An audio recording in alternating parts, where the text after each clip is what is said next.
Hey, this is Brandon Allen, and this is another Brandon Minute. So this summer, I was working on a webinar about what do we do when we leave the office? How do we prepare our teams? How do we make sure we don't come back to an absolute disaster?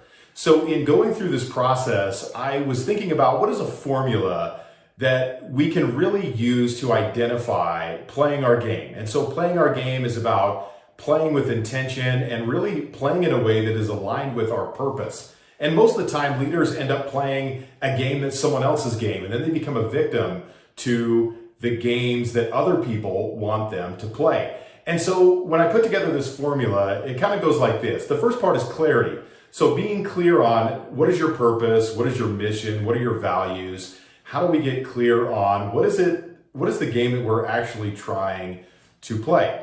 And then understanding ourselves is the next thing. So it's clarity plus self-knowledge and understanding what are my strengths, what are my weaknesses, what are the things that I tend to do really well, what are the things that I tend to avoid to my own detriment, and just really having a well-rounded knowledge about that. And then adding to that insight and figuring out ways to really understand the world and see it from a different dimension. And this is where coaching, mentorship, going to a workshop, attending a webinar, reading a book, any of those kinds of things can help us see the world through someone else's lens. And the value in that is I only see the world through my dimension.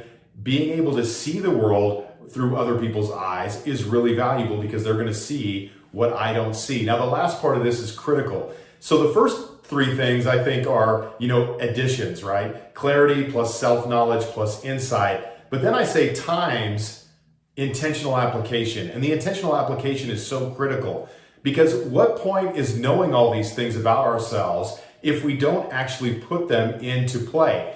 Because putting them into play is going to accelerate the knowledge about ourselves that we're looking for. Most people stop at the discovery process and they never put things into action because they never feel quite confident that the things that they're going to put into play are actually the right things or are going to work out. The problem is you're never going to know that until you actually do it. So if we put those things into place for yourself and work on those things on a regular basis, this is the formula for playing your game. So take a look at what aspect of your game you could be playing differently. What kind of clarity do you need? What kind of action do you need to do it? And start playing your game as soon as possible. This is a Brandon Minute. Thank you guys so much for watching. We'll talk to you again soon. Take care.